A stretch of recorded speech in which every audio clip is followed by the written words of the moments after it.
Western government, especially France, have been facing increasing pressure in the Sahel region as they have been asked to leave. In this backdrop, the US is seeking to establish its military drone base in the West African coast of Ghana, Ivory Coast, and Benin.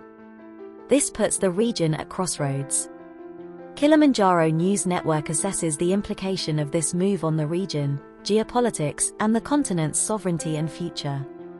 The Sahel, a vast swathe of land stretching across West Africa, stands at a crossroads. Western forces, once seen as key security partners, are facing increasing calls to leave, their presence overshadowed by growing discontent and the rising influence of Russia and China. This backdrop makes the proposed US drone base initiative in coastal West Africa a flashpoint, sparking critical questions about security, sovereignty, and the path forward for a region yearning for autonomy and stability.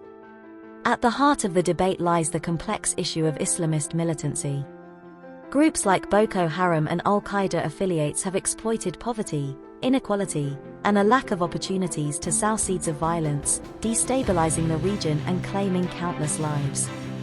While drone strikes offer a seemingly targeted approach, their potential for civilian casualties and the risk of fueling anti-Western sentiment raise serious concerns. Beyond the immediate security calculus, a deeper understanding of the root causes is crucial. Colonial legacies, resource exploitation, and political instability have laid fertile ground for extremist ideologies to flourish. Addressing these grievances, fostering good governance, and investing in development are not just moral imperatives, but also critical pillars for long-term security. This is where the geopolitics become intricate. Russia and China, with their assertive presence and alternative models of engagement, offer African nations options beyond the traditional Western sphere. While their motives may be a mix of economic interests and a desire to counter Western influence, it underscores the need for African agency and leadership in charting their own course. Africa is not a monolith, and its needs and aspirations are diverse. Each nation and community must find its own path, one that balances security with sovereignty, development with cultural identity. For this, regional cooperation and dialogue are essential. African solutions for African problems require collaboration, knowledge sharing, and a unified front against the forces that exploit divisions and vulnerabilities. The drone base proposal, then, stands at the intersection of these complex realities.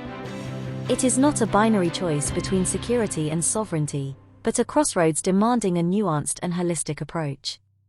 Africans must be at the center of this discussion, their voices heard, their concerns addressed. Ultimately, the future of West Africa, and indeed the continent as a whole, hinges on a commitment to genuine partnership. African nations, working together with international actors who respect their autonomy and prioritize development, can build a future where security is sustainable, prosperity is shared, and the drums of war are replaced by the symphony of a continent reaching its full potential. This is not just about drones or bases, but about building a future where peace, development, and African agency take flight. Kilimanjaro News Network would like to hear from you directly. Join the conversation. Do you support the idea to open drone bases in Ivory Coast, Ghana, or Benin after they are being asked to leave Niger, Mali, and Burkina Faso? Do you think these bases will serve the people of Ivory Coast, Ghana, and Benin? Do you think this gives the US the liberty to gather national data and compromise the securities and independence of these countries? Does the building of drones and military bases tackle the root cause of the creation of Islamist militancy? What do you think are the potential implications of civilian casualties and a result of the operations of these military drones? What do you think of the leaders of Ivory Coast, Ghana, and Benin who may agree to such a deal? Let the conversation begin. Send us your messages. Remember to like, share, and subscribe to Kilimanjaro News Network, the authentic voice of Africa. Kilimanjaro News Network broadcasts in Swahili, Arabic, English, and French.